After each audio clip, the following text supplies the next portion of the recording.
Oh, well, hello and a warm welcome back to the Andrew Eborn Show, where we dive deep into real stories behind extraordinary lives. And today I'm absolutely thrilled to have a soulful artist, musician, and creative force who's poured his heart into every single note while literally running into burning buildings to save lives. From the stages of Jamaica to the streets of Toledo, Ohio, Nate Hicks balances his passion for music with his vital role as a firefighter EMT, all while remaining and reminding us to choose love. Nate, it's an absolute honor and a pleasure to welcome you to the Andrew Eborn Show. Well, thank you for having me. I appreciate it. It's really good. I always say, show me a child till the age of 7, and I'll show you the man. Talk to me about your upbringing and your first musical memory. Okay. My upbringing, I come from a rather large family. I have 8 siblings and two wonderful, amazing parents. And we grew up in the church. So that is kind of my first memories of music is praise and worship. Listening to my dad sing around the house and then also bringing us along to rehearsals and stuff for choir. So, yeah, some of my earliest memories were formulated in the church. Some of my most fond memories to this day are still being created in the church. That's wonderful. And what was the first piece of music you remember hearing? Oh, interesting. Gospel songs that they would teach us. I am a C, I am a CH, I am a CHRISTIAN. That was one of the nursery rhymes, if you will. And those still stick with me to today. Right. And what was the Yeah. pivotal moment then that you realized that music wasn't just a hobby, but it was something that could define your life and help you to connect deeply with people? High school. Going into my 8th grade year, my family and I relocated to Toledo from Atlanta, Georgia. And from there, I got involved with a group of guys playing flag football, and they brought me along. I was there for the fellowship. They started a youth choir at the church, so I joined the youth choir with them. And I realized then that I actually loved to sing. And then from there, going into high school, we had a talent show, and I decided to write my own music. I started rapping, I started writing my own tunes, and from there, I knew I wanted to take it seriously somewhat, but I didn't realize that it could become a lifestyle for me.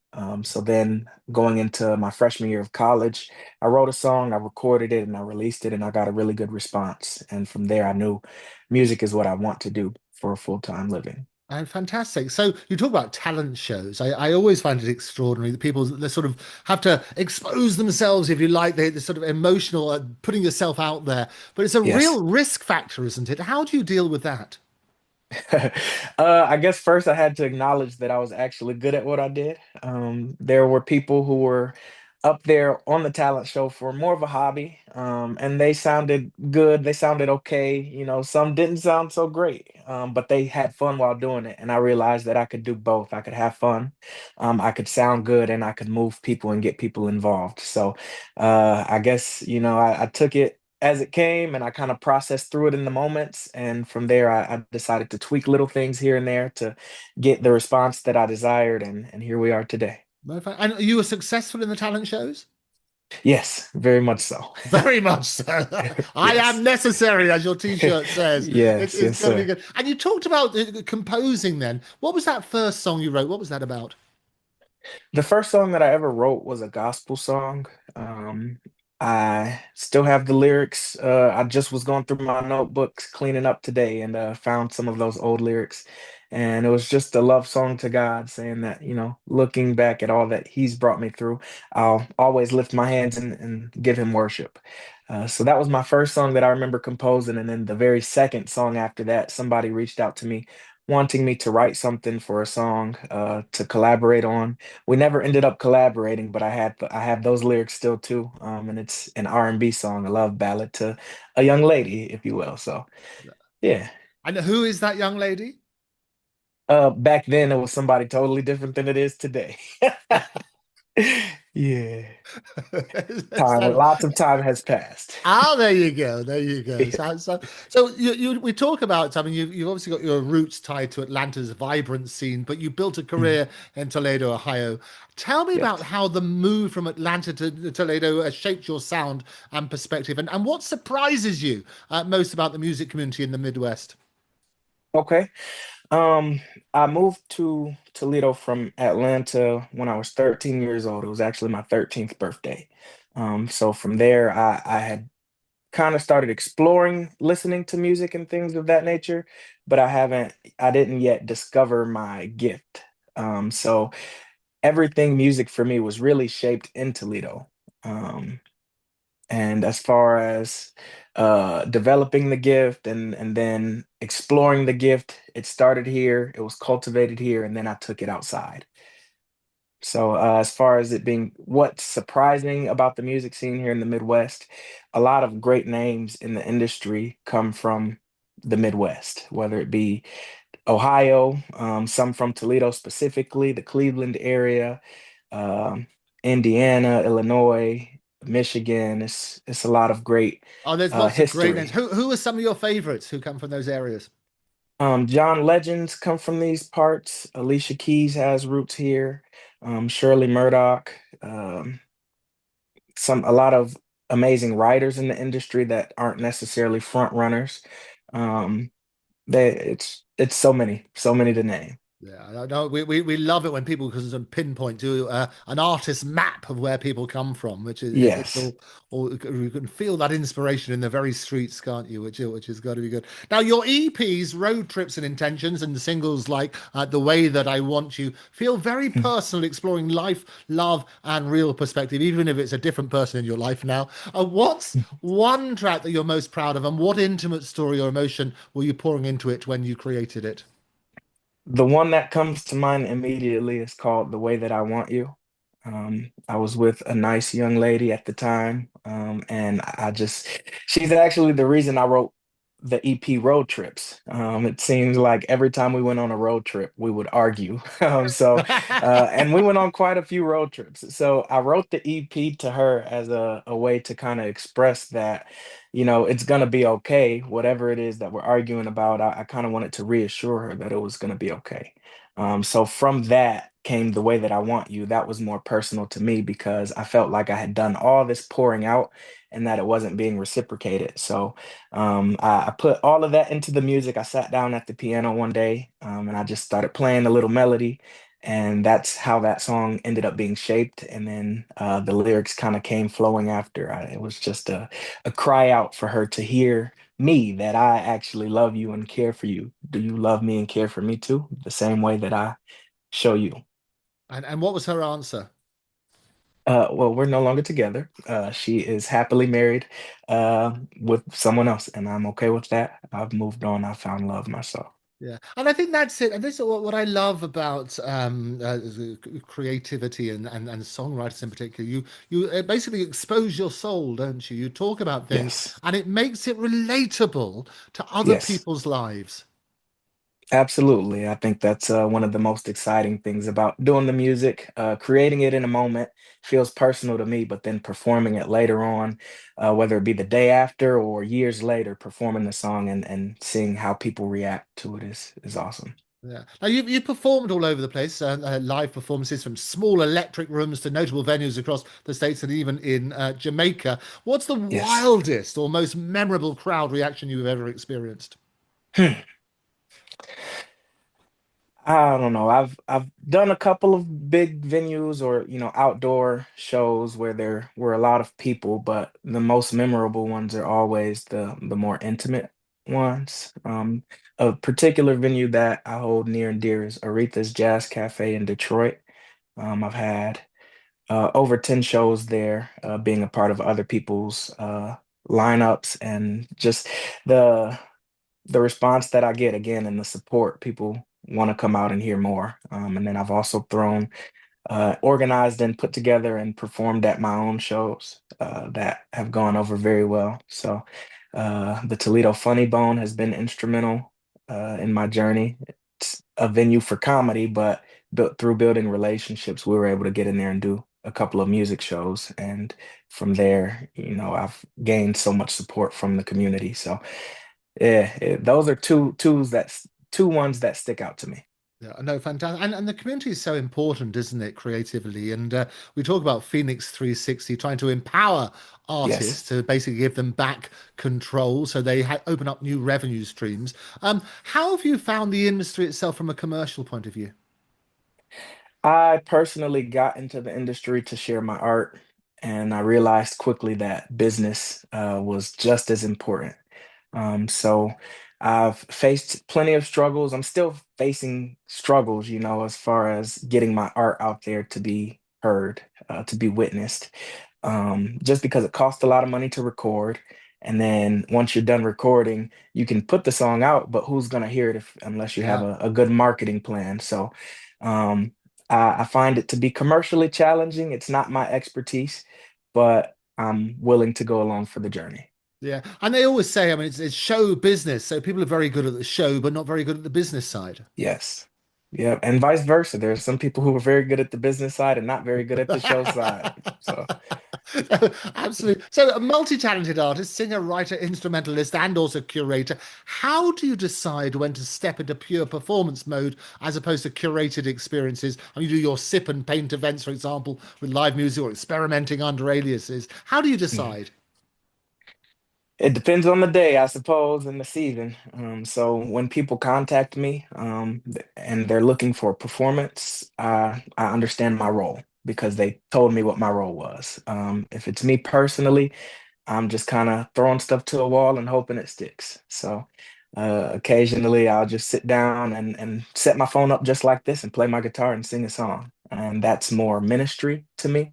Um, I don't necessarily do it for fully entertainment purposes, but if it's entertaining, then that's a plus.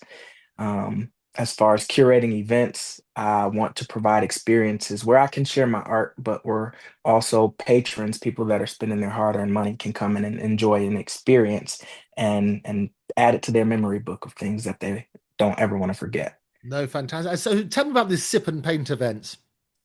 So I met this wonderful young lady from Guyana. Her name is Miss Nicola, and she is a phenomenal artist. She started an art gallery, or she collaborated with someone in the community to create this art gallery. And from there, we collaborated on a couple of events, as far as the sip and paints are concerned. She would instruct and kind of sketch out the outlines, and I would play some music and kind of orchestrate more talent if it was more than just me playing the music. And we just collaborated to create something that could be ongoing, that people could look forward to. So we've been taking a little break for a while, but maybe one day soon we'll get that back up and running. So, the sip is you're having a little drink while you paint as well. Yes.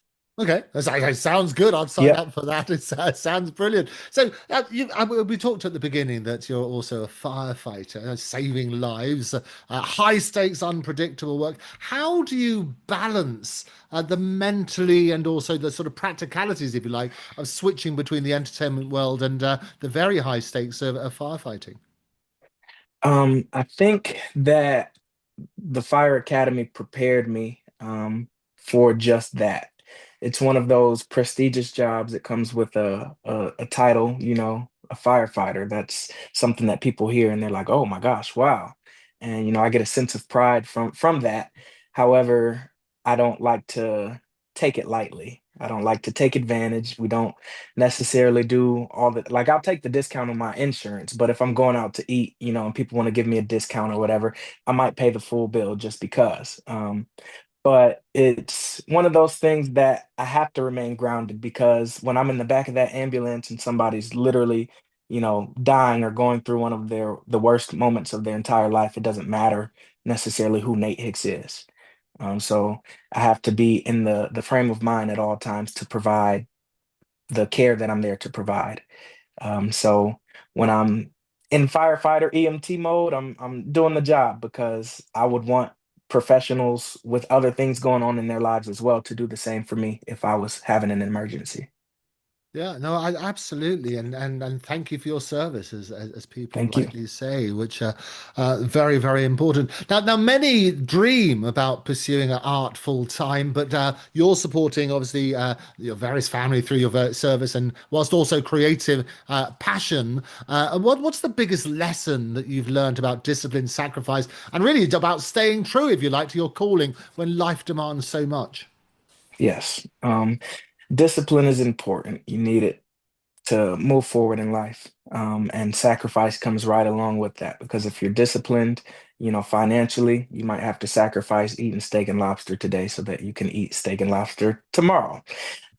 So it is my goal to become more disciplined as an artist, to be more intentional with what I put out for my community and the people that support me. Um, to do that, I'll have to sacrifice maybe even more of my time. Sometimes when I get off work, I like to just go to sleep because it might have been a taxing day, of firefighting and medical emergencies. But I might have to sacrifice that sleep to progress further in my music career as well. So it's all coming together. I've come a mighty long way, and I know I have a mighty long way to go. So I'm excited for the journey. And yeah, was there another part to that question that slipped my mind? Oh no! Well, it's really just, I mean, that sort of trying to stay true to your calling when life demands Yes, so much. I think that's the key, yes, isn't it? absolutely, very much so. Beyond the music, I like to make music sound good, but beyond it sounding good, I need it to feel good. I need it to reach somebody. And then also with all the resources that I garner from that, I need stability for myself and for my family. So yeah, it's all a balancing act. Yeah, and your sign off, you always say choose love, and Yes. it's a beautiful mantra. Where does that come from in your life, and how do you embody it both in your music and also in your role serving the community? Yes. Again, I was born and raised in a Christian family, and my faith, the premise of my faith is God and God being love. So I believe that God is love, and if we choose love, then everything will be okay, even if it doesn't seem like it in a moment. It's literally a choice. If I have the option to choose love or hate, if I have the option to choose, telling you that it's okay that you cut me off in traffic or getting mad and cussing you out, my job is to choose the right thing so that we can move on and progress from there in a clear and positive frame of mind. So that came from my upbringing. I wasn't going through anything particular at the time when I wrote the song. I was just kind of, again, sitting around at a piano and the lyrics popped into my mind and the melody popped into my mind and it's taken off from there. The song has been sung and performed in so many different venues. It's touched so many different lives. I actually put it on a shirt. I'll show you real quick. Oh, It let's have says a look. Here we go. love, that's what I'm choosing today. Yeah. Fantastic. Yeah. So that is the message that I desire to spread to the world. And do you have merch available? So I have some stuff on hand. Eventually, I'll be putting things back on my website, www.natehicksmusic.com. But I have to find and create a consistent system. Yeah. Well, Yeah. again, that's one of the things that Phoenix 360 is sort of opening up. They're trying Yes. empowering artists to open up those new revenue streams, including merchandise as well. Because, as you say, it's all the additional side, all the business side that Yes. people can help spread that love, but also make sure that you get rewarded for it. Absolutely. Yep. That's very important to us as artists. And when there are platforms that keep the artist in mind, we're very appreciative. Absolutely. Now, we've mentioned about inspirations like artists like J. Cole, emphasizing that there's no life better than your own. Why are these people so important in your life, and what's inspiring about them? It's always the message. A lot of times we see artists put on a pedestal, and artists having all the fame, all the fortune, and having whatever they want out of life. And then, they do something wrong and the media is now attacking their character and you hear about something in their personal life and your whole entire world is shattered because of the persona that you've built. Uh, of this person, I believe the music is something that lives on forever. And when you hear a song like There's No Such Thing as a Life That's Better Than Yours by J. Cole, that's a message that no matter what you might find out about J. Cole later on down the line, that song lives forever. But then even in kind of seeing J. Cole in the media, he's just an upstanding guy in general. So I love people like that who have a message and who also live like how they say they live. Yeah, and it's a great message, isn't it? Because so many people in this sort of social media age, it's always about comparisons, isn't it? Always about sort of you turn around and it's a mindset which is full of comparisons. Everybody lives their best life on Instagram or on Facebook Yeah, or whatever, and the reality is that it's not better. They tend not to show the harder stuff. right. How do you help listeners and your audience embrace that mindset in this world full of comparisons? Personally, I don't share a lot on social media in general. Um, I don't necessarily try. I might only post the good stuff, but I'm not gonna try to hype it up so much to where people think that that's all my life consists of, because that's just not the case. And then in my personal interactions, whether I'm on stage at a show or if I'm walking in the grocery store and somebody recognizes me and we have a conversation, I like to just encourage people. I like to hear a little bit about their journeys and their stories, and share a little bit of mine. However we can relate and connect in a moment is what I'm pushing positivity. I'm pushing empathy, you know, and growth as well. Yeah, positivity, empathy, and growth. I mean, such important messages and things like that. So, where do you see the next few years, few months, and so on and so forth? Nate Hicks' music evolving. What do you see happening? I see a lot of great things happening. I've been working on some new music. I've been in the studio, even if it's not as consistent as I would like it to be for now. I can see that progressing. As I progress in my job, I will have a little bit more opportunity for more income, which that income I can put directly back into the music. So I'm super excited about that.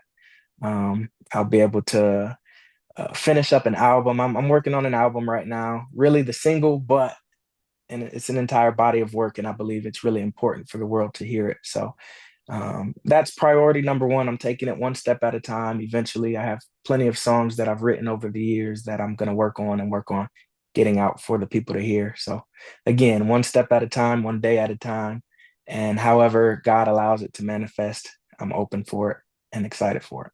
No, fantastic. And so looking back on your life so far, as well as your career, what's been your proudest moment? My entire life and career. That is an interesting question. As far as life is concerned, I'm just super proud of my family. Um, it might not even be only one moment, but the way that we continuously show up for each other, and spend time with each other and show love and encourage each other. I'm super proud of that. I'm proud of the family that I'm building outside of just blood, people that I connect with that have become super close to me. We're all wanting to grow together. So that's what we're doing. Um, and then as far as my career is concerned, there was a point in time where I just knew I wanted to be on the biggest stages and singing all of the hottest songs that were topping the radio charts and things like that. And that's fine and dandy if it comes, but it's not my priority anymore. So when I was finally able to switch from that mindset of fame and fortune and notoriety to reaching people and connecting with people, I believe that was a proud moment because it's defined every single performance since then. I suppose it goes back to what we were saying beforehand. You don't then have that resentment or of other people. If you turn around, if you're Correct. happy with what you've got, and then Yes. other things come along, how do you couple that with ambition? That is a very interesting dichotomy. As far as the ambition is concerned, I am looking for that hunger again. I wouldn't say I've lost it completely. I'm just kind of re-evaluating. But at a point in time, I was so hungry that nothing else mattered. Well, Hungry for the dream, hungry for the art. And it was because of that that I'm stable right now as far as financially is concerned. I have a good job, but I was putting all of my resources into the music to the point where, if I would have got an eviction notice, it would have been over with. I wouldn't have known what to do. But thank God he's provided this entire time. So, as far as ambition is concerned, it is important to have that ambition. That's the only way anything's going to get done, anything worthwhile, I should say. Um, but you have to go about it in a strategic way. So I'm strategizing right now. Yeah. And again, you're happy with your lot while still being ambitious, and as you Yes, say, what God will provide, He will provide. yes. So that's your proudest moment is looking back at that sort of time. What's been your biggest regret? Biggest regret. Interesting question. I guess kind of following along the same lines, not living in moments. There's been times where I was so focused on, needing to come up with the money to go to the studio or wanting to be in the studio so bad, that while I'm right here enjoying time with a nice young lady, I didn't take the time to write the song, or be inspired by what was going on in those moments because my mind was somewhere else. So I can't pinpoint. There are probably a couple things that I can pinpoint, but it's not, again, just one moment. It's a variety of moments to where I just wasn't present. So I desire to be, and I'm intentional about being present these days. Right. And one give me one specific example of that. Okay. Um, Probably probably one of those moments on a road trip where I was arguing, instead of taking the time in the moment to maybe reassure the nice young lady and not necessarily tell her what she wanted to hear, but to just reassure her. I'm like, okay, you're worried about marriage. I'm worried about my career, music. So yeah, I'd say something along those lines. And it is interesting, isn't it? And I always Yes. say that so much resolution can be done if people talk, if you communicate. Jaw, jaw, not war, war. Right. Yeah, that's nice. Yeah, and the other thing is that so often that perception and reality are not aligned, and I Exactly. think some people misunderstand things. And if you give people the opportunity to discuss, say, look, this is what I think, even though you might perceive it this way, this Yes. is the reality. Hmm. Very wise. Interesting stuff. So if you were to write, Nate, then a letter to yourself at the beginning of your career, Mhm. what would you say? What advice would you give to the young Nate? And would you actually have listened? I would tell myself to save money. I definitely would have listened to that. At least I'd like to think I would. I wouldn't have spent as frivolously as I did. I would tell myself to keep going and to keep writing. Somebody actually gave me that piece of advice years ago, over 10 years ago. He told me no matter what life throws at you, just keep writing. And I ran into him relatively recently, and I thanked him for that piece of advice. Um, Beyond that, I would tell myself to live in the moment, enjoy life, don't worry so much about tomorrow, you know, enjoy today Yeah, and write. Yeah, write today, explore today, live today. yeah. Today's the present, and the present is the gift, and as they Yes, say, so work on that sort of basis. So, if people want to find out more about you, and I'm sure after your appearance on the Andrew Eborn Show, they're going to be desperate to find out more about you. How can they do yes. that? They can go on my website, www.natehicksmusic.com. That's where there's a little bit more of my bio there, my show dates, more about the music that I'm putting out, and that's already out. You can go on my social medias. I'm on Instagram pretty heavily. I'm on Facebook. I also have TikTok. I need to post there a little bit more, but Nate Hicks Music and Threads, I'm there as well. Um, those are the main locations. And then if you want to hear the music and kind of build your perception of me based off of the music that you're hearing, you can go on Spotify, Apple Music, iTunes. I have music out on all of those platforms right now, and some more. All of the digital online streaming platforms, you can find me there for now. Will I be using them forever? I don't know. I can't promise that. But for now, you can find some of my music, most of my music out on those platforms. Fantastic. And you're welcome back on the Andrew Eborn Show anytime. But for now, Nate Yes. Hicks, thank you so much for joining me. Thank you. Much appreciated. Hi, everybody. My name is Nate Hicks. Just wrapped up an amazing show with the Andrew Eborn Show. Make sure you guys check out that interview and then check out more about me at natehicksmusic.com and online, all social media platforms and all online streaming platforms. Just type in Nate Hicks Music and look for my smiling face.